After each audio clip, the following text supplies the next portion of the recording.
Hello and welcome back. This is the Clay Golem. This is Foundry VTT, but this is version 13. So we're going to take a first look at it. Now, apologies, there hasn't been a video for a couple of weeks. I've been really quite ill. I lost my voice and all sorts of things that I needed to be able to actually make videos, including a horrible cough that every time I tried to speak for more than a few seconds left me hacking. So if there are any weird little cuts and edits in this, it's probably because I've had a coughing fit. But hopefully we won't have those and we can crack on. So version 13 is out. I'm sure you're aware of it and many of you probably have already read the blurb. But I wanted to have a look at what it actually looks like, what it actually does. Now, some of you may have already upgraded.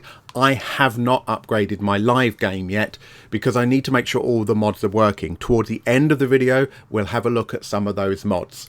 And which ones are kind of ready to go, which ones we're still waiting for. Of course, that's at time of this video. Also, this is, like I say, I haven't updated my live version of this. This is my test world. If you want to know how to set up a second version of Foundry on your machine so that you can have a play with, well, with whatever you like, maybe version 13, etc. I will put, well, I'll try and put a card on the screen, but that doesn't seem to always work. But I'll put a link in the video, a link in the description to the video where I showed you how to do that and get that set up.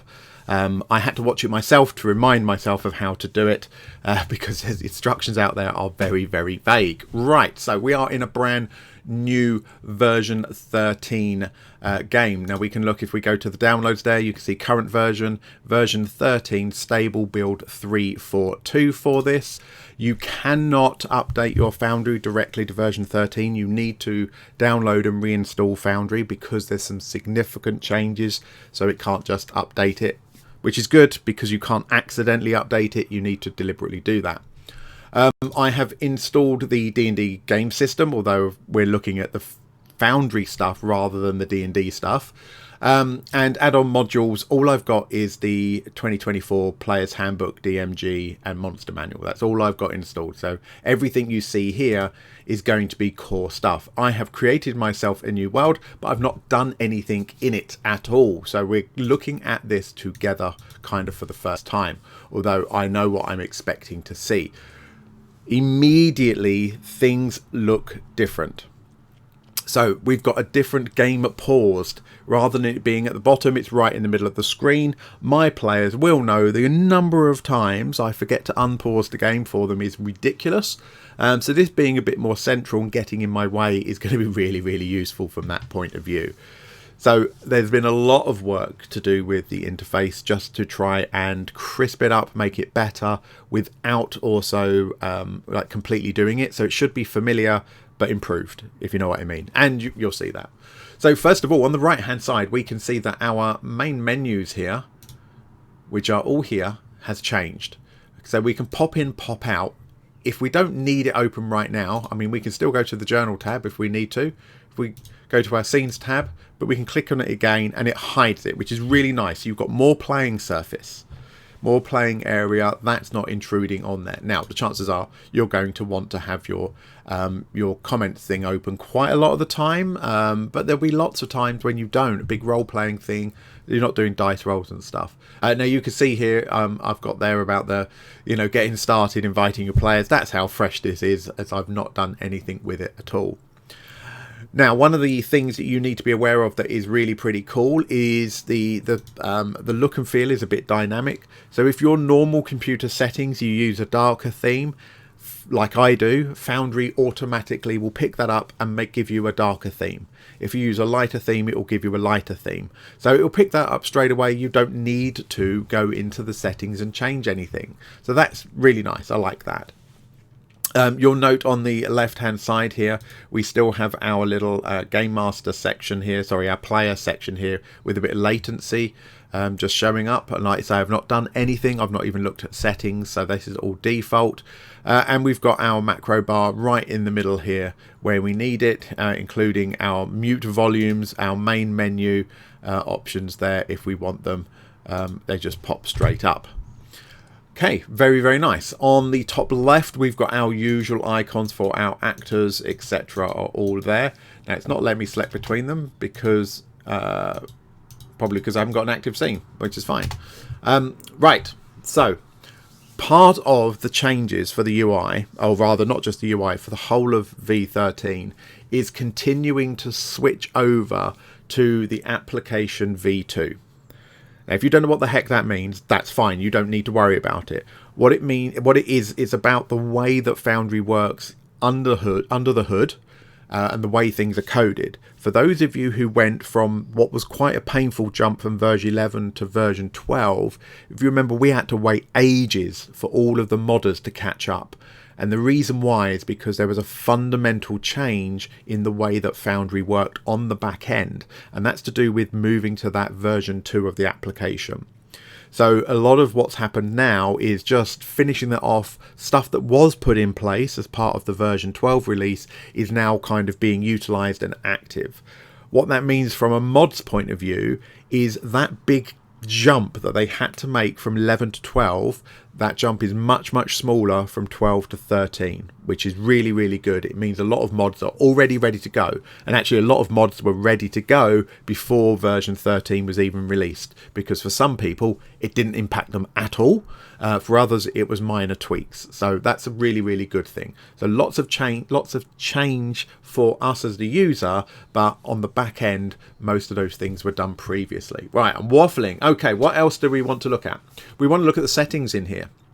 So if I go to my game settings, and I've got them here, I can go to, of course, my configure settings here, and I'm only interested in the core. I'm not looking at the D&D ones for now, because this is not about D&D. There's a lot of things going on here with regards to configurations and stuff. Some of them are very familiar, and we've seen them all before, but we've got this user interface configuration that we can now do. Notice it said it's dark. I can set that to light, and if you look on the right hand side, you just saw instantly that jumped. I can use the browser default, which is going to be same as dark for me, but I can make that lighter. Now, I'm not sure on the video if that is a better for you guys to have that on, so maybe I'll leave that on as light. That might make better for the video. And applications as well, if I make that light, bam, look, those windows are easier to see. So I think for doing videos, I need to remember to put those onto light. Let me know your opinion. You've just seen it dark and now you've seen it light. How does that come out on your end? Is it better for you guys to have it the light to be able to see that?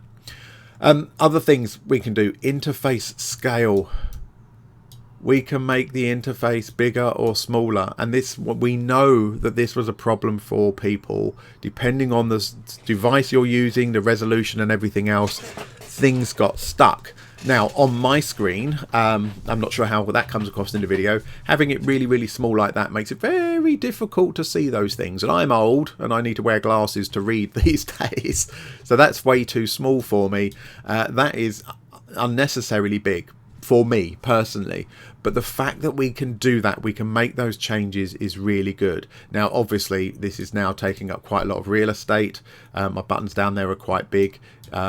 I may well leave it at something like maybe 1.2. Again, from a video point of view, that might be good.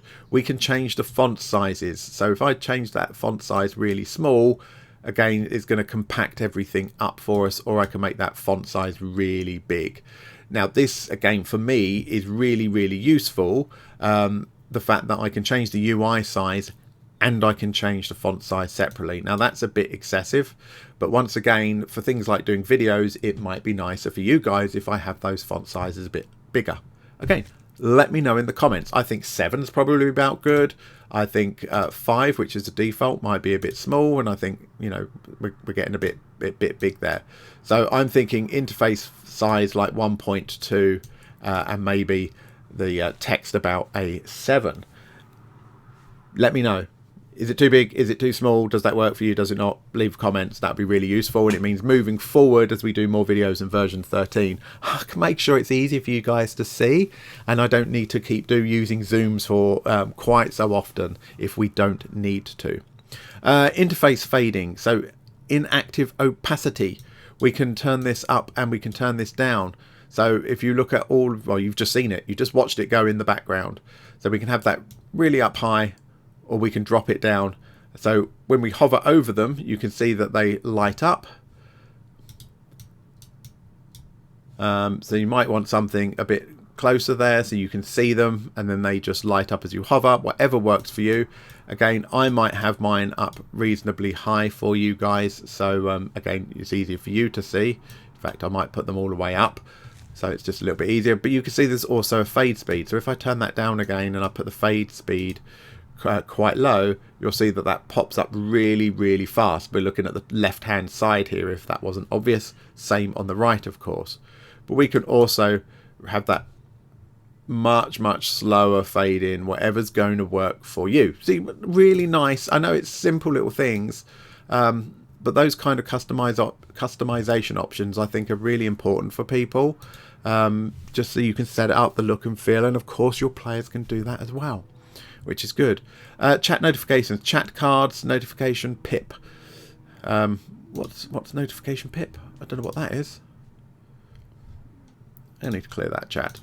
We'll come back and we'll spot that. I'm going to leave it on notification pip, see what that does. We'll find out as we go along. Configure permissions, that's the same. Audio configuration, prototype tokens, additional fonts, combat tracker, etc. These things are all the same as we've had before. Nothing particular here. Obviously, you've got your dynamic rings if you're using them. All of this stuff is the same as you are expecting. Alright, so this is basically the UI. We've already had a look at it. Let's move over and have a look at one of the other functions. I'll see you in a moment.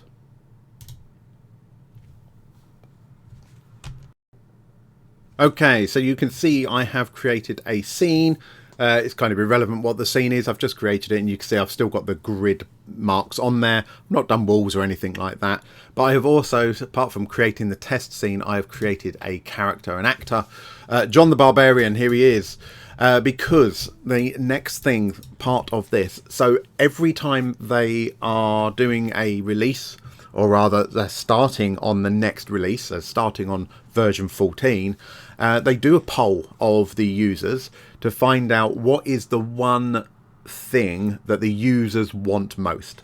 So they've already got their own roadmap of what they want to do, but they put a number of suggestions out, people vote on it, and whatever comes top of the voted list is the thing that they do their darndest to implement, which I think is a really nice way of getting players to be able, users, DMs, players, interested parties, whomever you are, having an ability to kind of help influence the changes within the system. And this one is the winner of it. So for those of you who remember back in version 11, we had a mod called Drag Ruler, which a lot of people used and really liked. When it moved to version 12 of Foundry, Drag Ruler no longer worked, and because of fundamental changes underneath that I've already spoken about in this video, it was really not easy to fix and everything else, and it never got brought up. And there was a few other things. Ripper's got hover distance and things like that that did similar things, but our beloved Drag Ruler ceased to exist. Well, everybody wanted that, and that won, and that is now in there. So let me show you. If you're not aware of Drag Ruler, then you're going to love this. If you are aware of Drag Ruler, you're going to love this because it's basically built in. So if I drag my dude here, as I try to drag him and move him, it's going to show me, I'm holding down my left button to drag where I want to go. It's showing me how far he can go. Where's my 30 foot? I can get to there, you know, wherever I want to do. And nice and easy. And then, of course, I can actually just let go and off he goes. Boom. Now, bearing in mind that my token is turning, because I haven't done anything to stop him turning. Can I actually do that? Movement, action. Yeah, but I don't want to play with all of that lot. I think there is a way to lock rotation. There we go. Prevent this token's rotation angle from being rendered on the canvas. So there are things you can do with it. I'm going to leave it just spinning at the moment because it's a laugh. So I can move him and it will tell me how far I can go. And I say tell me how far, your players as well. So that's really useful. You can, of course, go to the ruler and go, oh, how far is it from there to there? And they can measure it, and they can do that on their turn to work out where they can get. Sorry, they can do it between turns in combat, for example, to calculate those things, etc. But it's really nice just to be able to do that in the game itself. Now, what happens if I want to move around monsters and things like that and avoid things? I'm going to move 10 feet, and then I'm going to move another 5 feet. Now I'm going to move 10 feet, and you're having to add up what's going on. Easy peasy. If I hold down control, there is a Mac option for this if you are using Mac. I think it's the control button, sorry, the command button on Macs, I think it is. But if I hold down control and I move, let's say, that 15 feet there, and I click my left button, still holding down control, I can now move the rest of that and say, well, actually, that's where he's going. And it will follow that path. So that's really, really useful for players being able to plot out the movement that they are doing, because I want to go round that bad guy to get round behind him without actually creating a attack of opportunity. So that's really, really nice. So drag ruler built in, absolutely beautiful, works really, really nicely, got waypoints. Those work not just for players, of course, they work for monsters and everything else. That drag ruler is on by default. I think, well, the community thinks that that was such an important and useful feature that they voted for that to be the thing that's in. So that's really cool. We've got that in there. Very, very nice. All right, I'll be back with the next thing.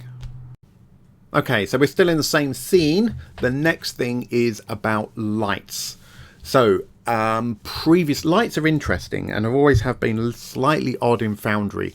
We know that there have been challenges with things like the darkness spell and stuff like that, where they're moving forward with the ability to do better controls with lights, which is, yeah, I'd say overdue.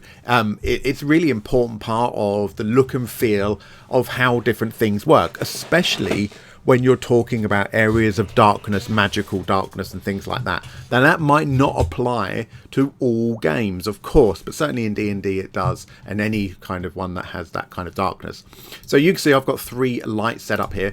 I've got a yellow one, I've got a blue purpley one, and I've got a darkness. Okay, so this one here is set up to be a darkness source. So a darkness spell of some description, a magic emanation, a miniature black hole, sphere of annihilation, whatever it is that you want it to be, that creates a area of darkness, magical darkness. So if we put on the yellow light and we put on the blue light, we can see we've got this blue light down here, we've got the yellow here, and where these two overlap, it kind of mixes the two and we get white. That's not an issue. That's not a problem at all. That works absolutely fine. When I put darkness on, because of where it is, it's immediately darkening both of those light sources. Okay, so any light source within this darkness is going to be snuffed out. If I move it slightly to one side, now the source of that light is outside of the actual darkness area, and you can see that those lights come on, and it treats the edge of this like a wall. So if you can very carefully see here for this yellow one, it doesn't follow all the way round here because it's basically saying, well, that darkness is blocking any light from travelling. So you get this gap here, rightly so, that is effectively not lit because the light can't bend around the darkness. So that's really nice, and that works really, really beautifully. But, well, what if this is a source of darkness? Great. This is, I don't know, a normal candle or something like that. Rightly so that gets blocked. What if this, though, is a magical light that should override darkness? So we should end up with a slightly, if I move this down here a bit, it'll be slightly easier to see. So what we want is the darkness overrides the yellow light, but the darkness does not override the blue light, or rather the blue light will override those. You've never been able to do this before in Foundry, so this is definitely something new and pretty cool. Each of these lights now you can give a priority to. So which one is the most important? Now I'm going to say that actually that light automatically, being just a candle or something,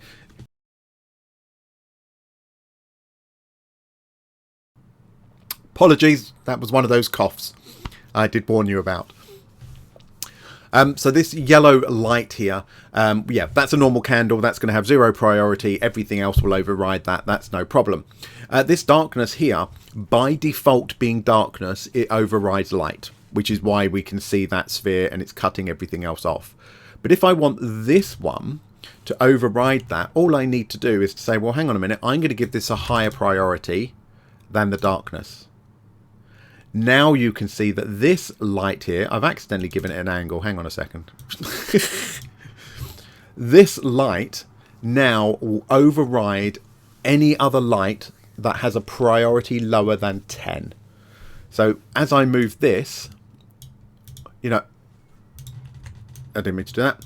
As I move this, this counteracts those other lights. Now, because this light is over the source of that light, it makes it disappear completely, just as we saw with the darkness earlier.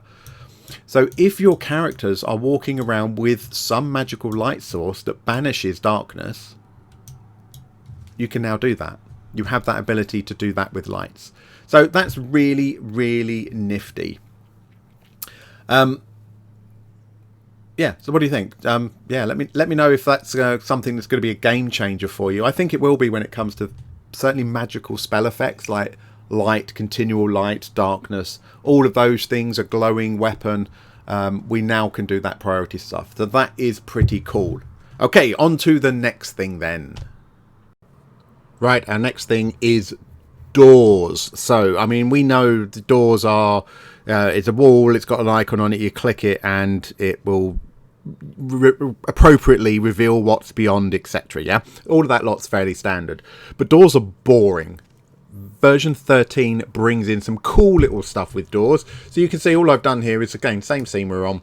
I've just set up some doors here to show you the different things you can do. So first of all, if I click on walls, if I actually click on walls, we can do a few different things now. We've got these normal... Now, again, the UI looks different, but a lot of this is the same. So is it directional, whether it's blocking light, sight, sound, etc. That's all normal. We've got, whether it's a door, we've made it a door, whether it starts off closed. We've still got our sounds that we can choose for these, whatever we want to have for it. But now we've got an animation type. We've got ascend, descend, slide, swing and swivel. Conveniently 5 of those, and I've got 5 doors. None acts exactly as it did in V12, so we're not going to look at that because that's boring and we know what it looks like.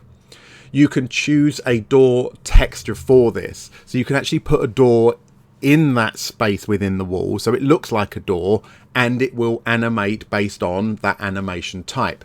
Now it does come with a whole bunch of those already. Now where were they? They were in so in the core data in Canvas there is doors here, and you've got large and small, and there's a whole bunch of them you can select from, which is really nice. Large ones as well. So you've already got doors built in there, but of course you can select your own doors if you want to. Oh, okay, that's what's in there. That's the token rings. So we can choose to put an animation type in and a door texture. If you don't have a door texture, there's nothing to animate, so that's fine. Now some of these other things here, like door flip texture, making it a double door, the direction, you can reverse it. All those little things that you can play with to get it working exactly how you want. But let's have a look at this. So this first one, when I click on this, it ascends and descends. So portcullis, I mean, I know my graphic doesn't match that. I've used the same one. But something like a portcullis, that is perfect for. Right, next one. This one goes down rather than comes up. So you can see that sinks into the floor to let them through. That's quite nice. This one slides out the way. So again, I haven't got the best image that I've used for it, but we've got sliding doors now. Classic swinging open door. Lovely. Now remember, you can reverse it as well, so it will go the other way for you if that's what you want. So it will open out rather than in rather than out, whichever way you want to do it. And also we've got the swivel. Now again, this is not the right image for this, but if you've got like a stone door or something like that, like a secret door, and you want it to swivel to reveal the passage, there you go. It's right there. Really, really nifty, nice quality of life feature. It does, I think, add quite a lot to, especially when you're running around town or you're in inns and things and people are opening their doors and stuff like that. That's really, really nice. Now, I know one of the jobs I'm going to have to do when I upgrade to version 13, it will not be yet, is go through the whole of Curse of Strahd and put doors in, which is going to be a bit of a pain in the bum. Yeah, that's a tomorrow problem, I think. So yeah, doors, really, really nifty. All right, on to the next thing, which is combat. Okay, so I've stuck John, our barbarian, here in the town square and chucked out a gladiator here now. Now, there's no core change to combat because combat is derived from your game system. Mine is D&D 5th ed, but whatever your game system is, so it doesn't affect that. But if I take these two and I put them into combat, bearing in mind I don't have any mods in, so I haven't got my combat carousel tracker that is one of my favourites. Let me roll initiative for these two. It doesn't really matter what they get. When I begin combat, I've got a Foundry marker, by default Foundry marker, to show whose turn it is. So it's a built-in turn marker. And again, there is a mod that, and I use the mod to illustrate whose go it is, whose turn it is. It's much easier to find those characters and things. It's here. It's now core in the system, so I don't need to worry about that, which is really, really nice. Now, personally, I do not like the Foundry dice being there, so I am sure, absolutely sure, that in here we're going to be able to do something with that. We've got the combat tracker here, animation, so enable markers, so we can turn that off if we don't want to. We've got the animation, so the spin, pulse, etc. We'll put it on spin and pulse. And here is a media source. So we should be able to select something different and just see what it's going to look like. I don't know. Let's pick... it doesn't really matter what the image is. It's probably going to look ridiculous for this. But if I save that, and try again, we'll see what that actually does to it. In theory, it should absolutely change the way that that turn marker works. So if we begin combat, there we go. Yeah, again, it's not a brilliant choice of image for that, but we can see we've now got a different turn marker on there. Now, you just saw me do it. I haven't played with that before. I just went, oh, I don't like that. I'm sure there must be something in the settings. Bam, there it was. Really easy to change. I worked it out live on the video here. So, yeah, really, really simple to be able to do. So it means you can change it to anything you want it to be that's going to work for you. Now, you know, you can just have a default one, like just a target thing or whatever you want to do, but you can make it campaign specific if you want to. You might have a glowy, wibbly animated light surrounds the person whose go it is, like a sunbeam shining on them, or you might have a noxious cloud, or whatever works thematically for your game. You can change it to that. That's really, really nice and easy. So that's the change. Built in, love it, nice and simple, no dramas at all. So the last thing I do want to mention in this video, so there's lots of other little tweaks and things like that, but these are the big hitters. These are the really important things that you kind of, you need to be aware of if you're looking to update. Nothing has gone backwards, everything has gone forwards. We've got more capability, we've got better functionality. The UI will take some getting used to, because it always does, a change like that. But the elements are still in the same place, but now you've got more control. You can make them dark, you can make them light, you can make them big, you can make them small. I love the fact that that's really easy to hide those away. And they just sit there, and they only open when I click on them, and I can click on them again to make it disappear. I really, really like that. Now, as I mentioned right at the very beginning of this video, that I am going to put in the description a link to how to create or set up your own Node.js version so that you can go in and play test and fiddle around and do whatever you like with. So you've got a second version of Foundry, which can be running a different version of Foundry, a different version of the D&D game engine, etc., etc. But they've also introduced a new Windows portable build. Now, I've not played with that, but just to let you know, it says For quite some time, it has been possible for users of our Mac OS and Linux builds to set up portable configurations for Foundry by placing the software on something like a USB drive and configuring the user data folder to one that resides on the same drive. But now they've brought that to Windows. What does that actually mean? Windows Portable Build, you can install that anywhere you like and take it with you. But hence the word portable. Now, if I understand this correctly, what this means is that you can sit at home, you can put together your, you can use the portable version on something like a zip drive, put together your adventure, take your thumb drive, your USB drive with you, go off to wherever you're running your game, because I know not everybody plays online. Some people use Foundry for face-to-face games. If you've got the luxury of having a group face-to-face, I'm envious. I wish I did, but my friends are scattered literally across the globe, so I struggle with that.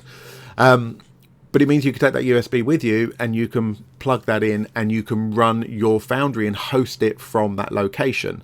So you don't need to take your own laptop or, heaven forbid, take your desktop with you.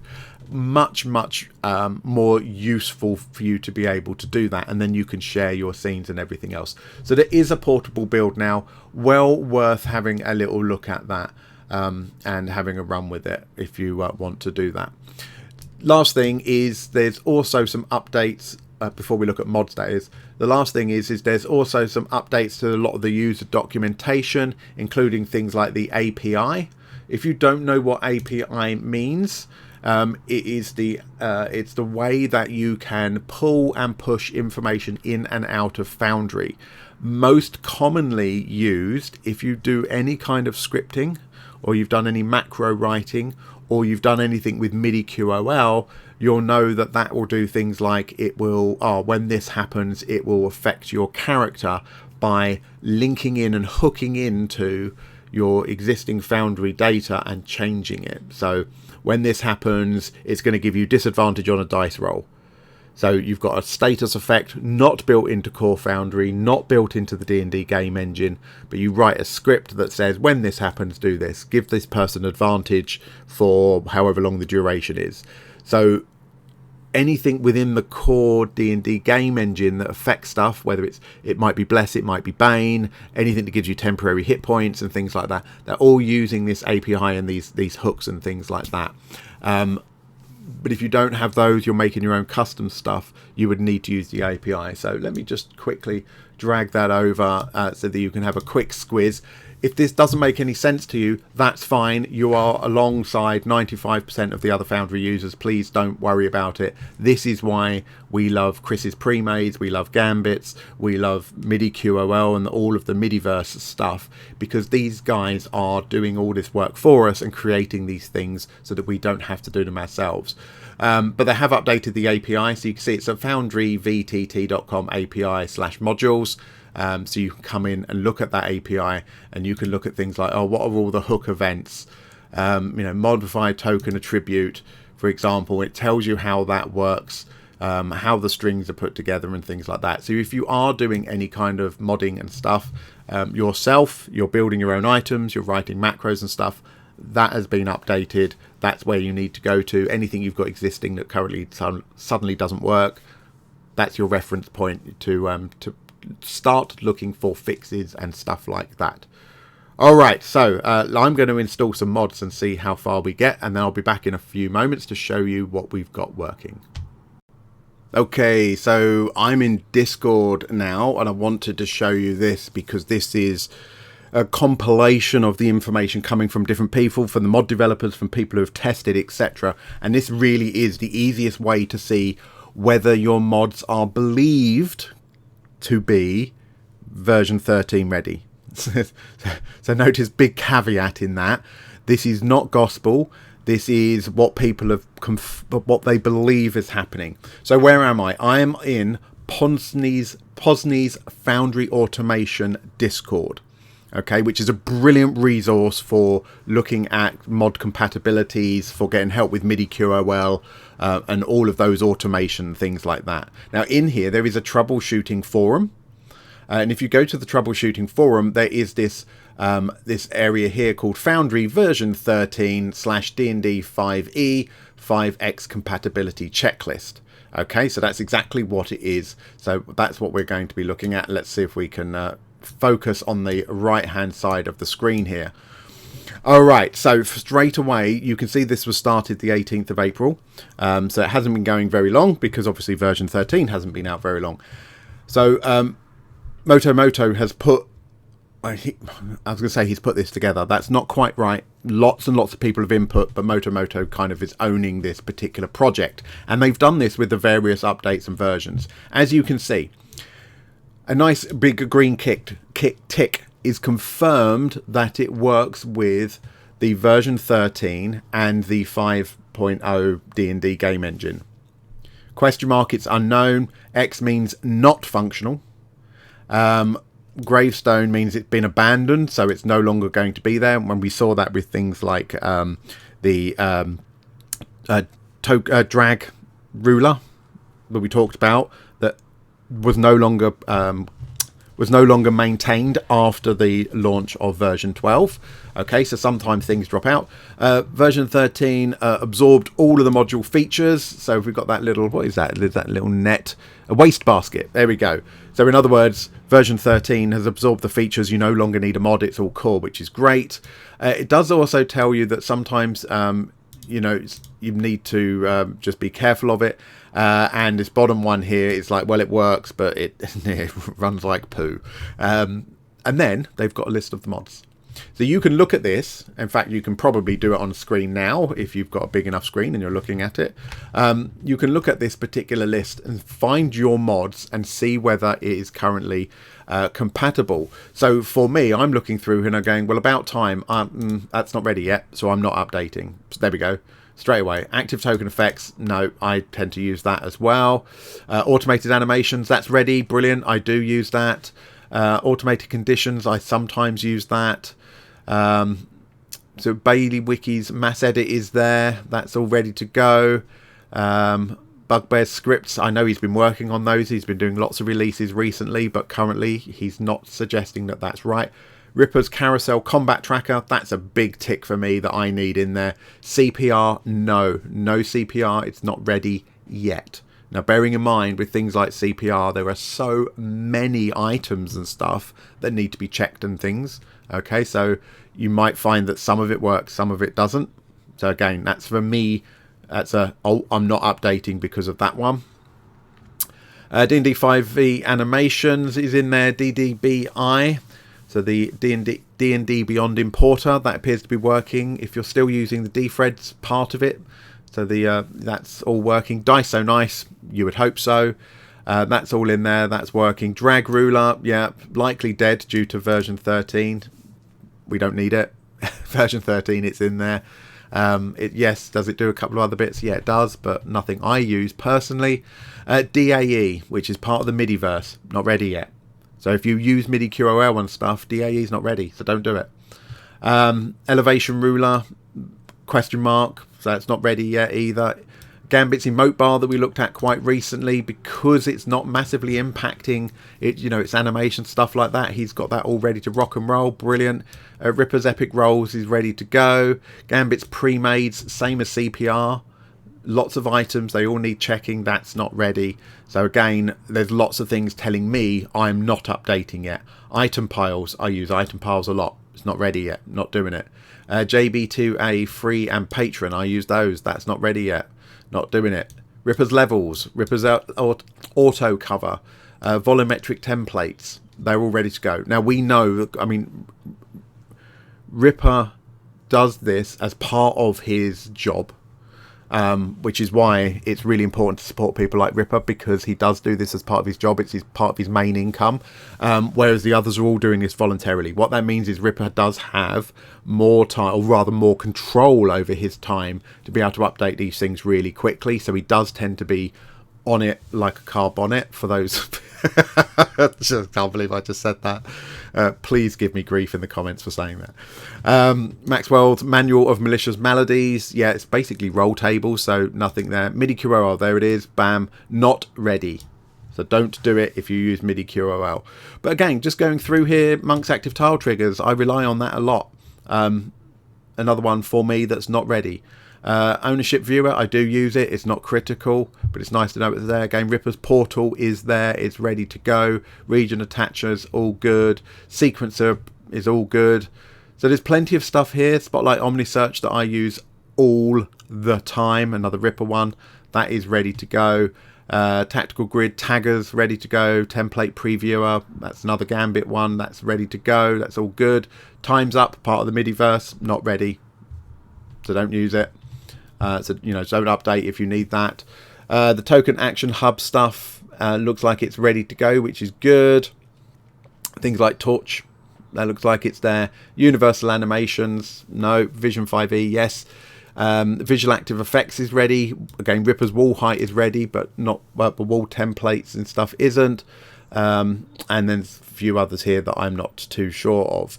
So this is a really, really good resource for you to come and look and keep an eye on. It does get updated all of the time. In fact, it will tell me the last time it was being updated. Probably edited. No, it's not going to. But you can see below there's the conversations from all of these different people, including you know, the actual modders and stuff like that. They're Moto updating stuff here, just saying these are the latest things we've tested. Yeah, these are now all working, etc. Really, really good thread. And of course, it means that you can also get involved and updating things. Here's Gambit. He's saying like he's still moving through them, you know, etc. I mean, they're talking about the fact that Rippers are ready. Slight naming update for his stuff. So a good discussion going on by these people, all testing different things. People are basically installing these modules in a test thing. They're trying it to see if it works. If it works perfectly, brilliant, it gets signed off. Or if the modder themselves are saying that yes, it's updated, it all goes in there. So this is 100% the best place for you to go if you want to know if your modules are theoretically updated. So just go all the way back to the top here. What I would say is don't take it as gospel. Install a second version of Foundry itself, update that to version 13, update all of your game engine, whether it's D&D or whatever it is. Try and install the modules you want to use and do a little bit of testing yourself. Make sure the module installs, make sure it does what you need it to do before you make the jump. Obviously, just going through that list myself, I am not jumping, not yet. I'm going to certainly not in mid-game.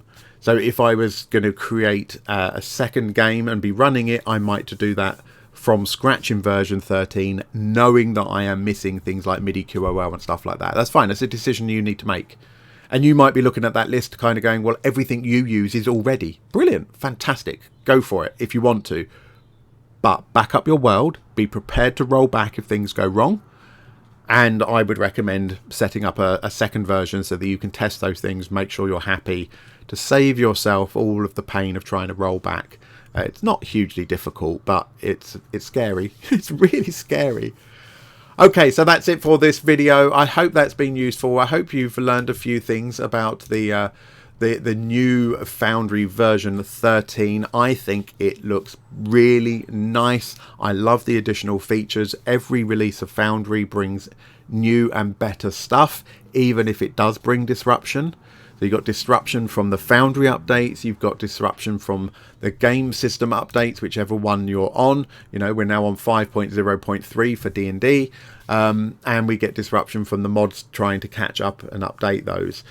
So it is frustrating, but you don't have to update. Don't just click the button just because it's there.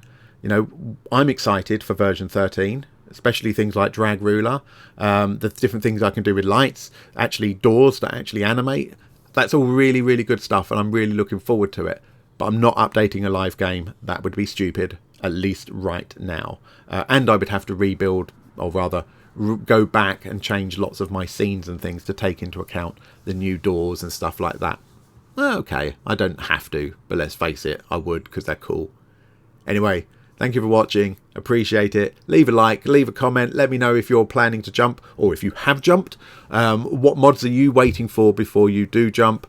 Criticise my use of horrible British slang of, what was it? on it like a car bonnet. Oh, I can't believe I said that. Yeah, and if you're not subscribed to the channel, please do, and I will see you in the next one.